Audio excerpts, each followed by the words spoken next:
Hello and welcome to the second episode, re-recorded, of the Digital Quill podcast with your host, Mars Wilson. If you listened to the first episode, I would like to say thank you first and foremost. If you sent me any notes or emails or messages or said anything in the Discord community, thank you. You are much appreciated. I am actually a little overwhelmed by all the support because it was not what I expected, and it's not a bad thing. It's a me problem, but thank you from the bottom of my heart. Thank you.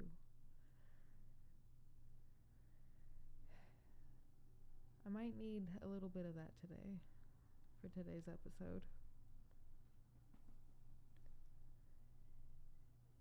Before I get into the heart of today's episode, I just want to say that I did some thinking in between my attempts at recording this because there were some technical difficulties and interruptions. That I want to talk about the full story on camera, and I think that might be my first episode. Just so that body language and facial expression and all that other human thing is involved. So today is going to be kind of a paraphrasing, a setup for that episode, I guess, if you will. And I guess it's a good thing that it took so long to record this episode. I had meant to record it Monday and then yesterday, and I think today's Wednesday, so I'm actually recording it 2 days late. So that's neat. Yay. Anyway, I'm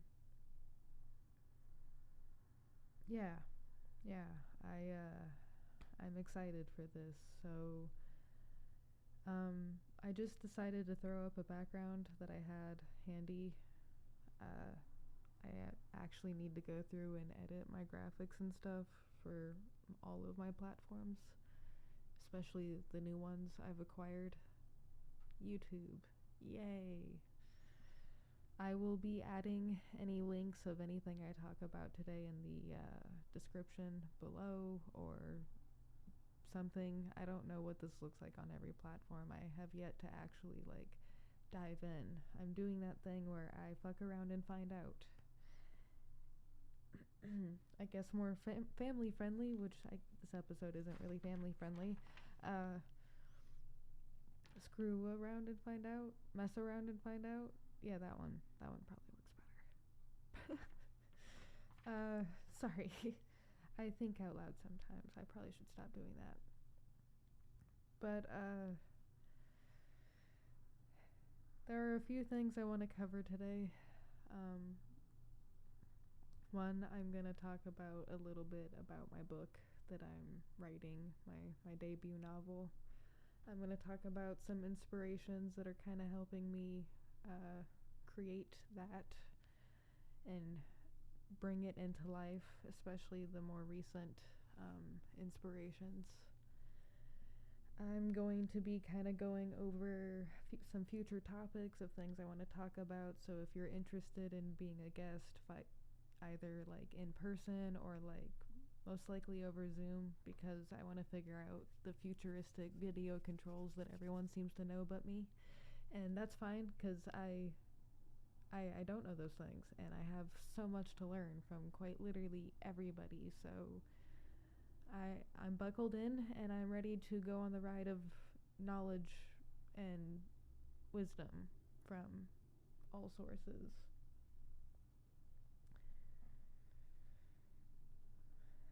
Which is actually a future topic, knowledge and wisdom.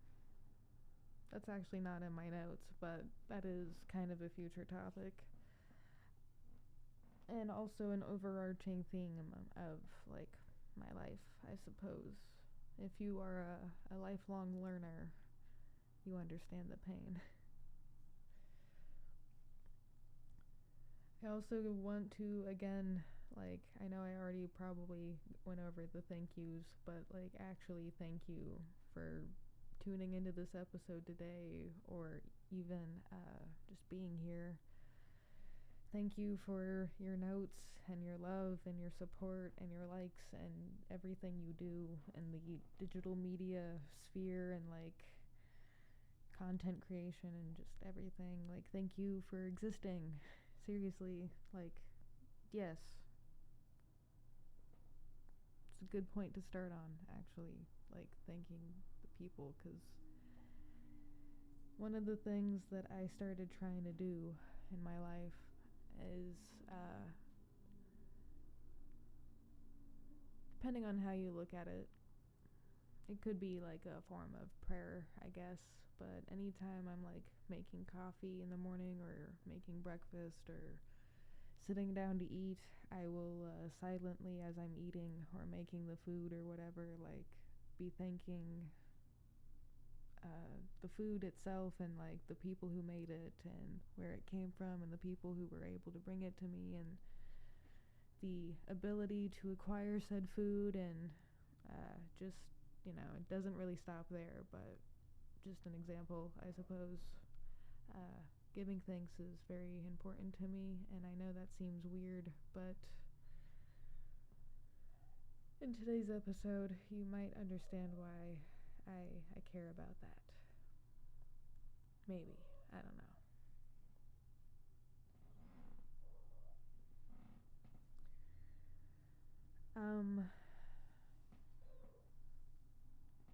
There are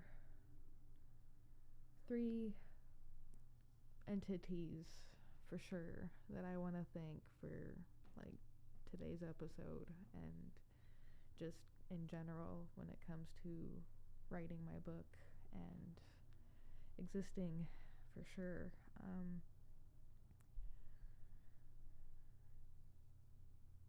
I want to read you an excerpt of an article, and I'm not going to read the whole thing, but I am going to read you like the first half or like the first part, jump into why I'm reading it, and then you can read the rest via the link I will be sharing in the descriptions. So without further ado, or much ado, I don't know, I read an article recently about that. This was an article written by one Amy McElden. I'm not sure if I said that right, so I'm sorry if I butcher names and things. This was published in 2024, April, and then it was in the Bazaar magazine, the Harper's Bazaar. Baby Reindeer, the true story behind Netflix's breakout hit. Writer and star Richard Gadd found inspiration in the worst period of his life. Netflix's Baby Reindeer became an instant hit with viewers after it debuted earlier in April, with Variety calling the 7-episode limited series shocking, hilarious, painful, and devastating, and the New York Times dubbing it a mesmerizing, complex drama. The series follows Donnie, played by creator Richard Gadd, a struggling comedian and bartender whose life is thrown into disarray when a customer named Martha, played by Jessica Gunning, comes into the bar. Soon she is sending him hundreds of emails before her unwanted contact escalates into even further. While attempting and failing to stop his stalker, Donnie is also reminded of a period in his life during which he was violently abused by a mentor, Darian, played by Tom Goodman Hill.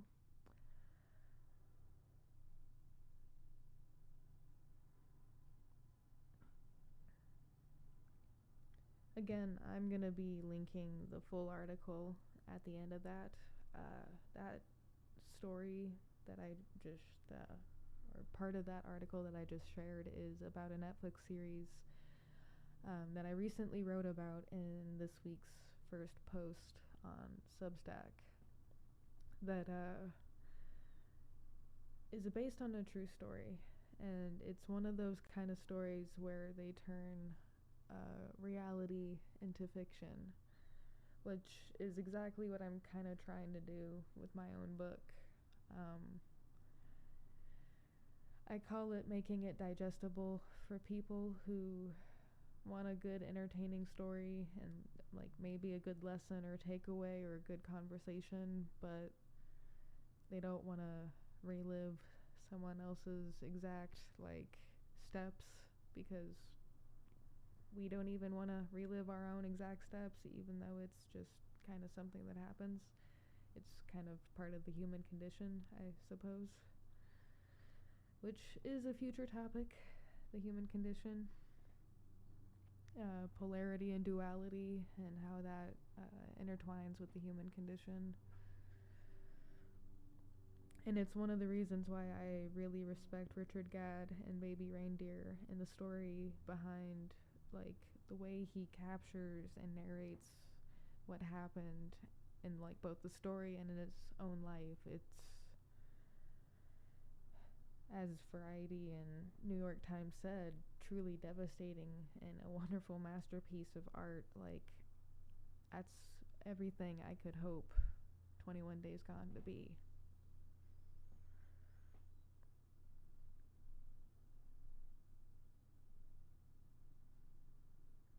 I truly encourage everyone to give Baby Reindeer on Netflix a watch.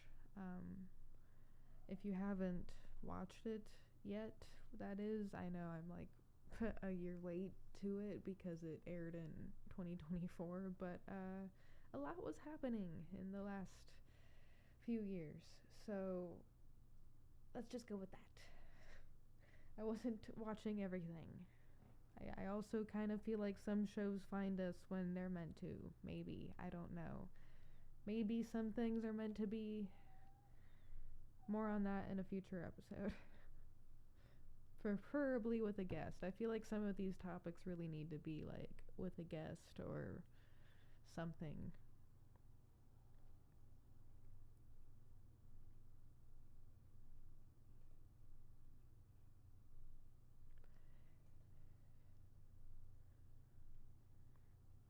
I know I'm pausing, I'm sorry. I am trying to figure out which I want to do, or what I want to do. Do I want to speak more on Baby Reindeer, or do I want you to kind of see it and then like get a consensus poll for how many people have seen it in like a few weeks or months? Because you could finish it in like a couple hours. It's only 7-ish episodes. Me and the person I watched it with were floored at the end of it. We were like, holy crap, what did we just watch?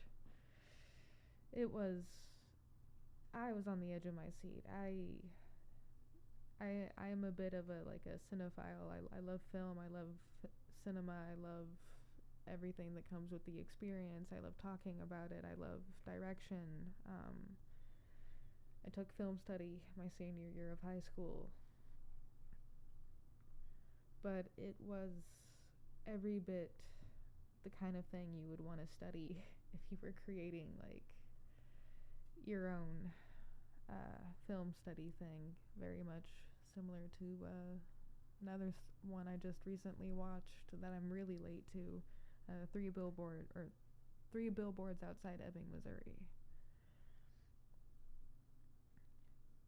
I should write about that one if I haven't. I think I have. Have I? No? I don't know. Anyway, yeah, Richard Gadd is an absolute incredible person. I took a little dive into his career and some of the things that he's been through just beyond like Baby Reindeer and things. And if I ever get well known enough that I can have random guests, like Richard Gadd, that'd be awesome. That'd be really cool. I'd love to have a conversation with anyone who has any kind of story, really. But I now have a newfound respect for a new person. I guess that, I don't know if that makes sense. I'm bad with faces and names, but I like have like a friend to all kind of attitude, except that's kind of interesting. That helps. That helps. Having a friend to all attitude with being bad with faces and names means you're just kind of friendly, I think. I don't know. I might need to unpack that in therapy later. But it's when I like start to like understand a human on a different level because of like relatability or something, it's kind of like, oh, I see you, and I guess in a way you like feel like you're on a similar like playing field or something. You're like, I don't know if that makes sense, but if it does, great, cool. Welcome to my out loud thinking brain. I do that a lot. That is why having a host or a co-host or guests is actually something I want to include every now and again, because it would actually be kind of fun to have someone to think out loud with. Moving on to the other person I kind of want to thank for this, and these are definitely links I will for sure be adding because I want everyone to join this freaking community. It's so cool. But Lauren Brill, and I definitely want to have her on as a podcast guest at some point, which I will be sharing this episode with her, hopefully, maybe, if I have the bravery to do it. Just do it scared, I guess, is my new motto, or model, both. I like that. I like that being a model. But yes, Lauren Brill, the creator of the community called the Unsealed community. I talk about it on my socials and in my Substack sometimes. And I participate when I can, think of things to do for the challenges and stuff. The amount of like healing and love and community that is in this area, like this like slice of heaven on the internet. It's truly beautiful, and one of the things I want to do with my own like stories and other people's stories and my own like network or my own sphere is create a community, create safe places for people where they can talk about things openly, maybe things that they've done that they want to correct and, get better for, or things that happen to them that they want to like find understanding or meaning or solace or peace or comfort or whatever people look for. And it's different for everybody, but I like that she created this community, and if she can do something like that for me and for other people, then it gives me the confidence and courage that maybe if I keep trying, I'll be able to do something like that. And it is my hope that I can like leave behind a trail of like flowers and stuff instead of leaving the world the way it is like right now, which is, I think, in my view, cracked and divided and scrambled and not exactly perfect analogy.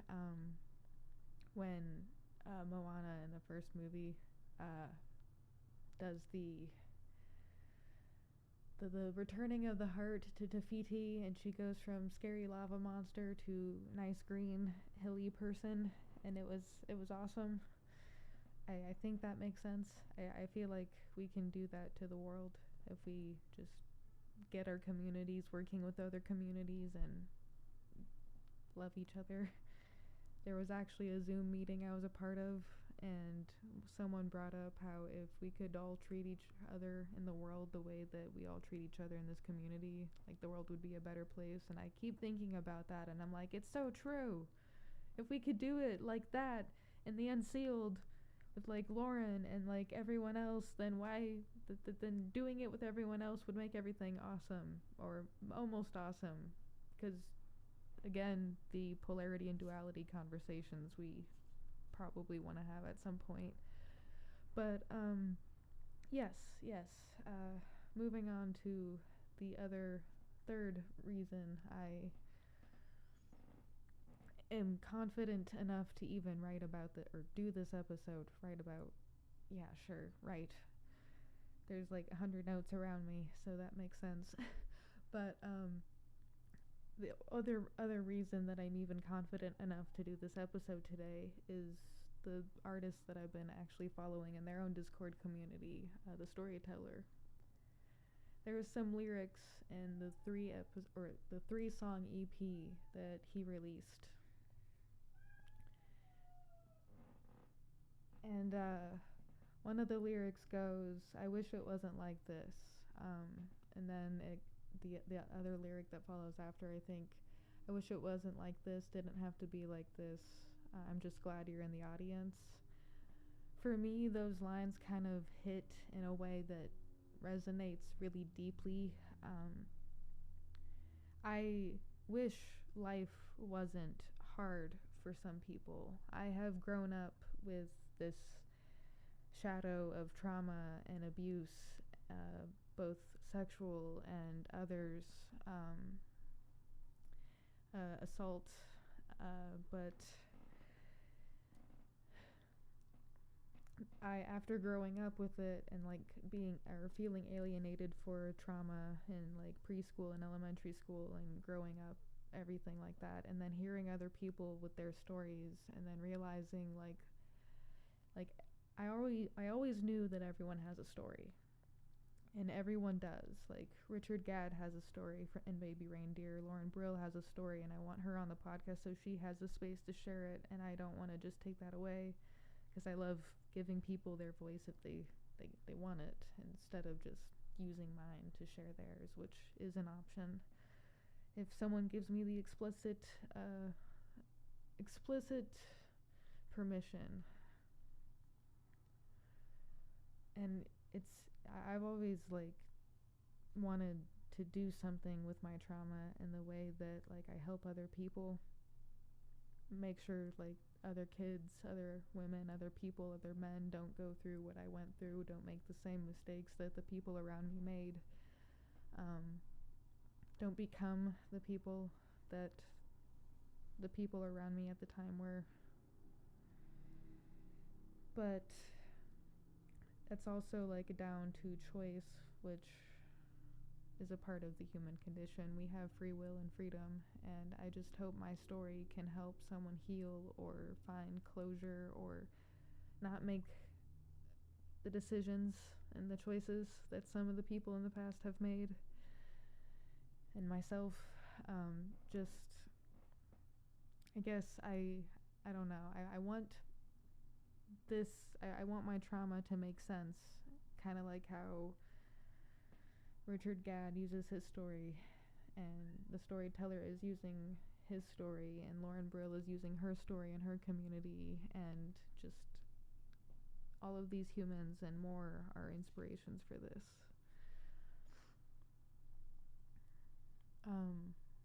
That's also why I like my email thing. I'm getting off topic, but I like the Dear Abby columns, and like how I have my email thing from like the first episode.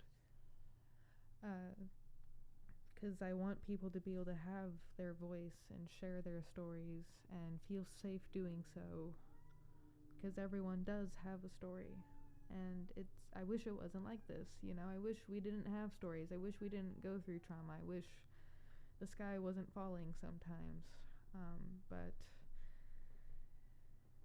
and I know we're all sick of hearing it, but such is life, unfortunately, and that's why I think community and taking a village is like so important, because the only way to like really get out of the darkness is on your own. Yeah, you have to make the steps, you have to do the things to get yourself out of darkness, but there are people usually holding out hands. I do think finding community is important. I think finding people, even one or two, that you can hold on to just a little bit. And there's a lot of us out here who want connections.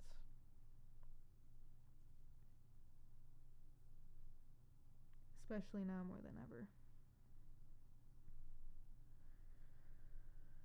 That's why podcasts and live streams and other things are so monumentally important, which is another concept of the human condition and other future topics we can get into. when the storyteller goes about, I wish it wasn't like this, didn't have to be like this, I'm just glad you're in the audience. I like that. I'm just glad you're in the audience, because it would mean absolutely fucking nothing. The trauma I went through, the trauma other people have gone through, it would mean fucking nothing. Excuse me, but it would mean nothing if we weren't able to use it to better ourselves and better people around us and leave behind a better world for future people. It would mean nothing if I wasn't able to help save someone from the dark. So, yes, to those in the audience, I'm glad you're there. I'm glad that we're able to experience life together.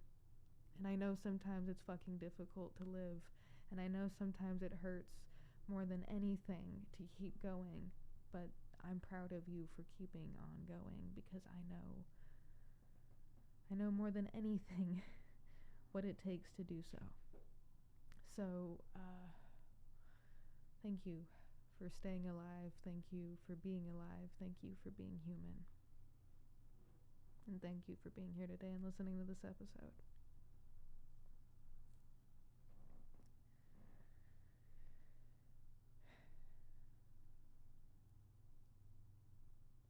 We're about to get into the meat of the episode.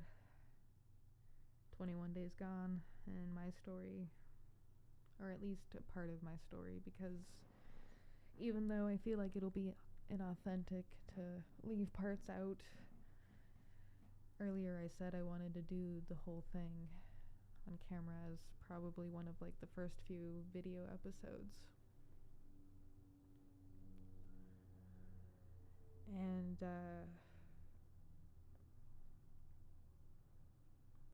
it does feel a little inauthentic to like not share everything just right now and wait for the video episode, but at the same time it's kind of helping me like get ready for that. And I after giving it thought, I really do think that having the video option for like facial expression and like just body language and everything is important, because I do speak with my hands sometimes. And I don't know, maybe it will be easier to have that instead of just a microphone speaking into the void.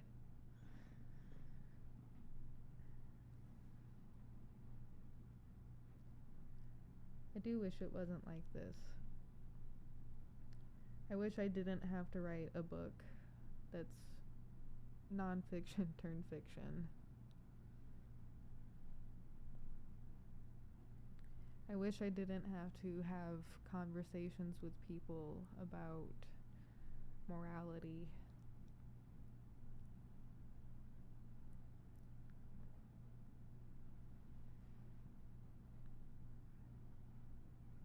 And I wish the things that I went through didn't happen to other people.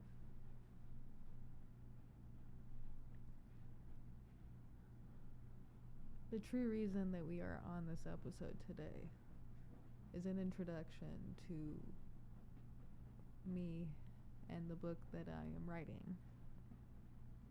I know I've talked about it in other places, but there's going to be future episodes with the book releasing, and as the book is released,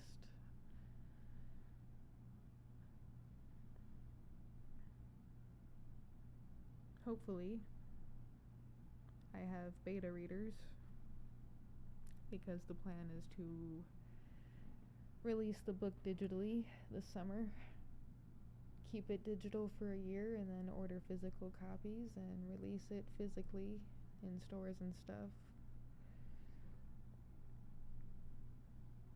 in the year 2026. So if you're interested in being a beta reader, my email that you can contact me at for that is in the first episode, but if you missed that, it's dearmars2023 at gmail.com. That's DEARMARS 2023 at gmail.com. gmail.com.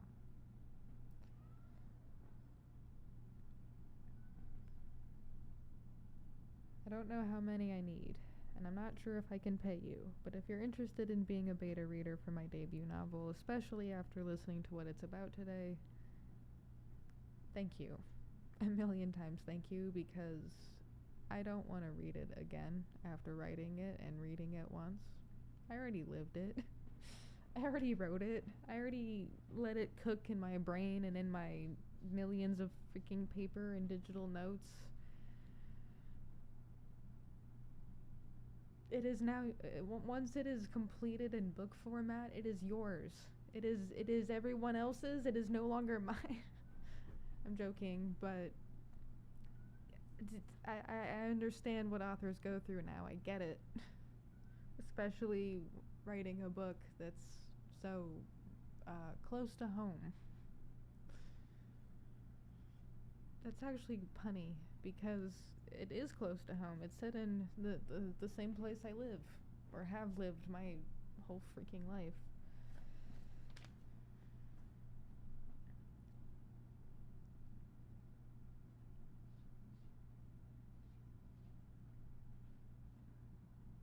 "21 Days Gone" is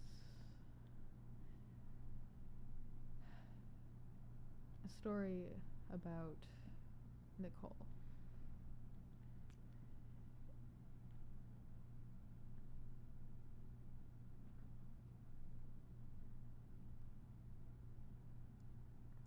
To give you a little bit of an introduction, changing up how I wanted to do this made this difficult to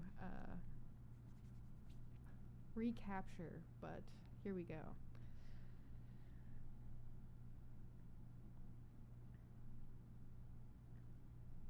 In order to kind of give you the introduction into how 21 Days Gone applies to me, and also applies to the message that I want to convey while talking about this book and writing about this book and just this book,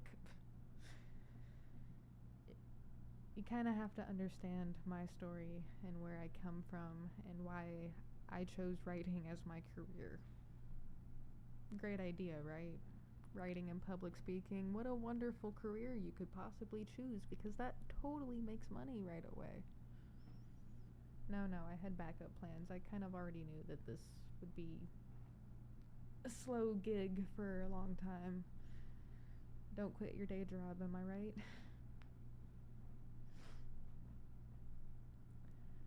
But, I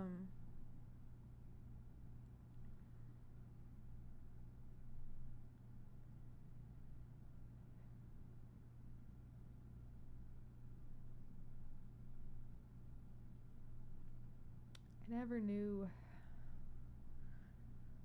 how I was going to talk about what happened and help people and have tough conversations about what happened, so what happened doesn't continue to happen to other people, other kids, other women, other men, other everybody.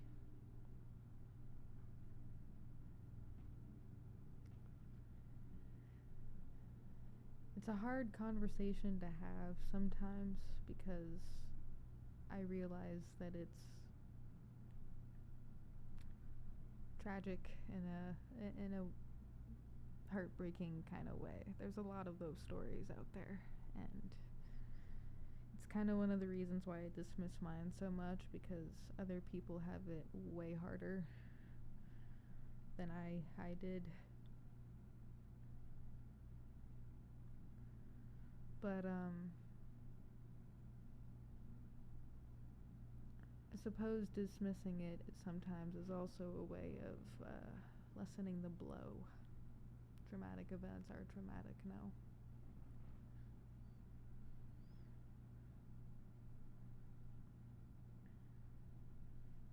You wouldn't know it looking at me, but after I tell you today, if you start paying attention to videos and the way I talk and the way I handle myself, you would see it. When I was younger, I was diagnosed with fetal alcohol syndrome, ADHD, autism and PTSD.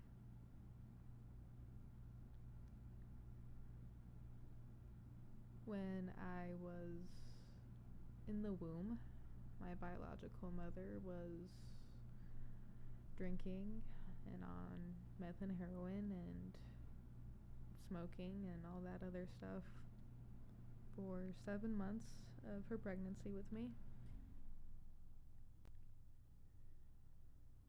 She had 5 abortions before she had me. I likely very well could have been a 6th. My biological father's mother is actually the reason I'm around.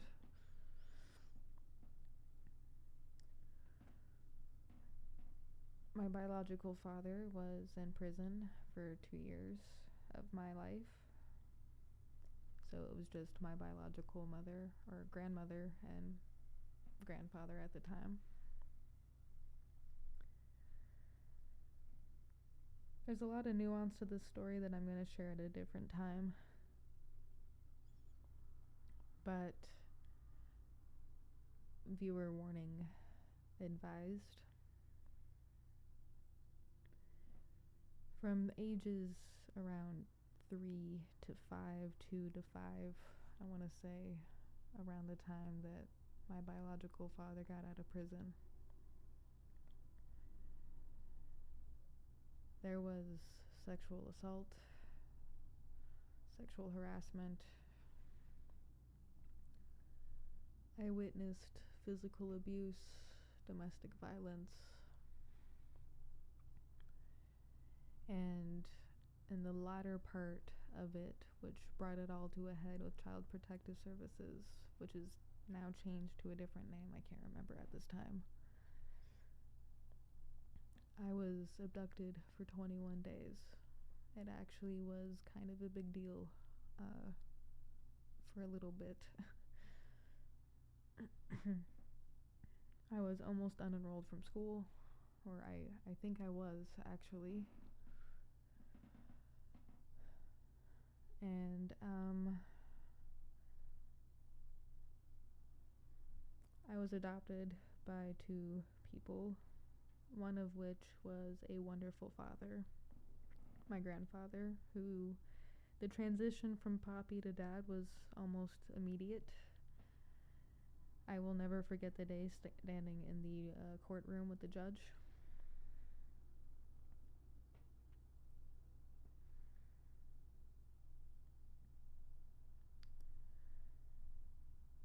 And then in 2011, he sadly passed away from cancer. He was diagnosed in 2009.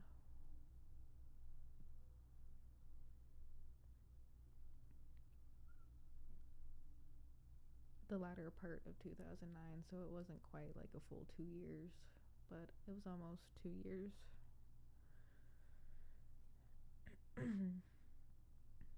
And when I turned 18, I got a memorial tattoo. And a lot of people told me I would regret getting that tattoo, that there would be weird feelings surrounding it. And you can't really tell someone who has been in therapy in various formats pretty much in their entire life, especially up at the point of 18, almost over half of my life now, that they're going to regret something, because I assure you they know. I assure you they've already thought of that scenario, especially when they have an overactive imagination and thought process through ADHD and autism like I do. Like, yeah, I know. I know. I know the complications of getting a permanent job of a tattoo on your body of your dad's passing, memorializing it forever on your skin in a way you can see it for the rest of your life. Like, yeah, no, I get it. At some point I might regret it just a little bit. I did face that at some point, but it was brief, and I remembered myself, I reminded myself why I got it.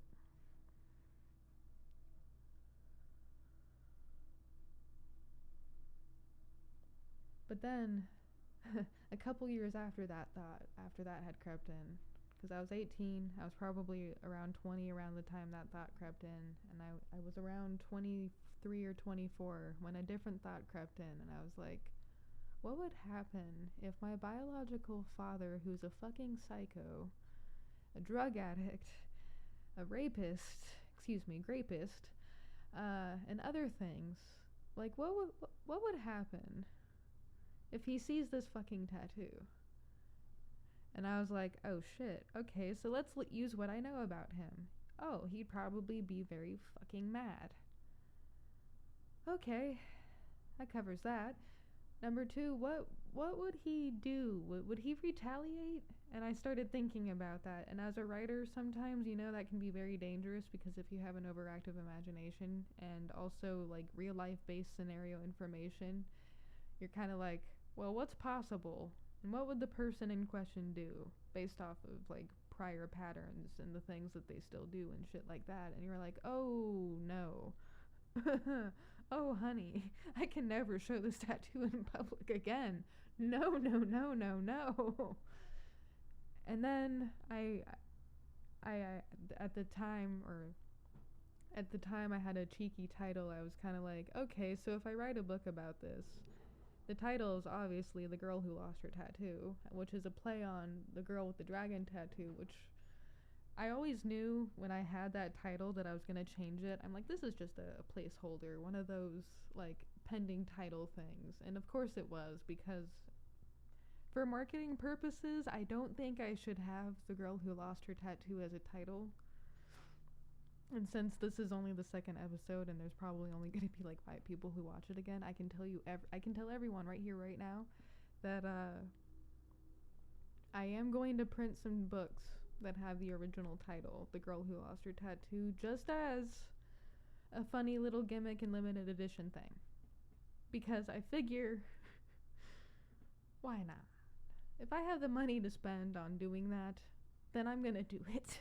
Because why not? It's funny. I would enjoy it. It might make absolutely no one else laugh, but if I have adult money, I'm going to do adult things with it. And one of those things is reprinting my book with a different title. With the original different title. So I'm doing that. And no one can stop me with my adult money.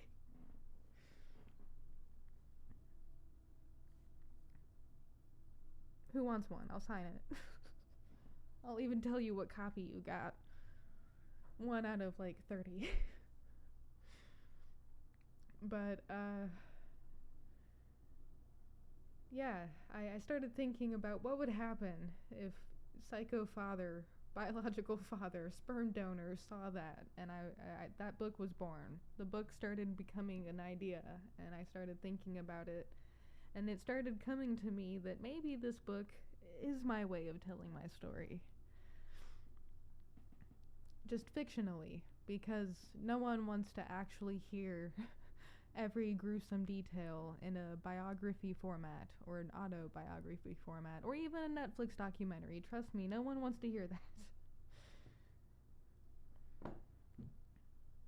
Although that's might be false given how many people have listened to it in its entirety, especially when it was like still fresh back in the day when my mom and I would talk about it to other people. Not my biological mother, but mom.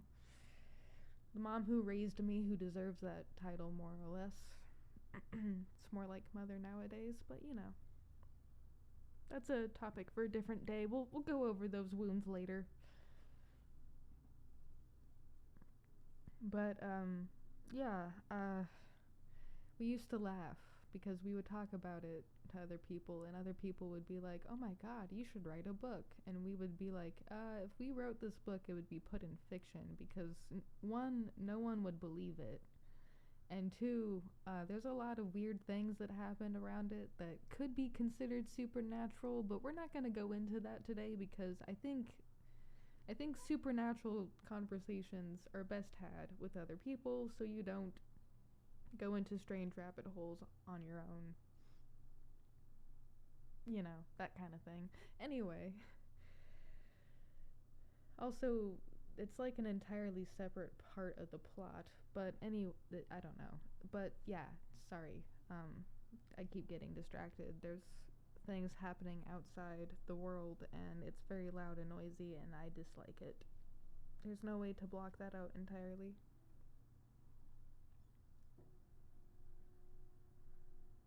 People used to tell us that it should be a book, and we would laugh and say it would be put in fiction, and I always kind of thought, like, when I was started writing at 6, that writing would be my career, the thing I want to do with my life, like, long term, and writing and public speaking were the things I wanted to do long term. And with my story being one that everyone was like, you should write a book too, I still don't really think I should write the actual story. I think this is best digestible as fiction, especially like based on fiction, even if I do take like actual scenarios that happened. Like, having been there, you might want to trust me on this one.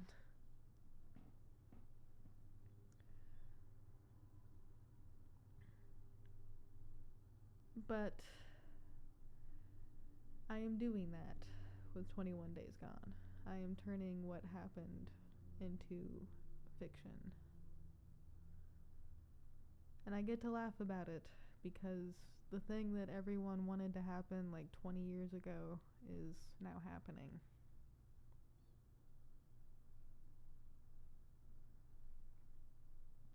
I have a lot to unpack in therapy over this, but yay. Writing a book about your trauma, even after going through therapy over your trauma, does lead to some interesting revelations, of which I will talk about in the future episode. 21 Days Gone is going to be a very interesting first book, and I really hope it helps. I'm nervous thinking about its completion because it's so fucking close, and oh god. I don't know why people want this book. I don't get it. I don't get why someone has told me my writing is good. Please don't. I don't understand compliments. I don't get them. It's just a book. It's just a book that I want to help people and have hard conversations to hopefully avoid things from happening, or not avoid things, can prevent things from happening. There we go, that's better. Okay. Another future episode, numerology and how it haunts you.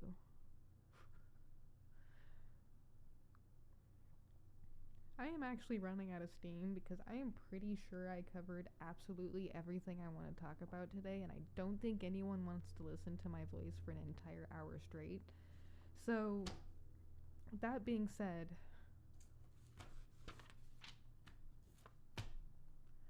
I hope you have a wonderful day. If you manage to make it to the end of this episode, please give yourself a pat on the back, because even I can't do that. I always end episodes on podcasts like 10 to 15 minutes early, and it's like, why do I do this? Same thing with eating food. I always leave something unfinished, and it's always like, why do you do this? And I don't know. Okay, I don't know. But if you manage to make it to the end of this, congratulations. You are awesome, more awesome than me. Good for you. This is your reminder to also drink water. Get a little bit of sunlight if you can't. They have like new light machines now that help with that.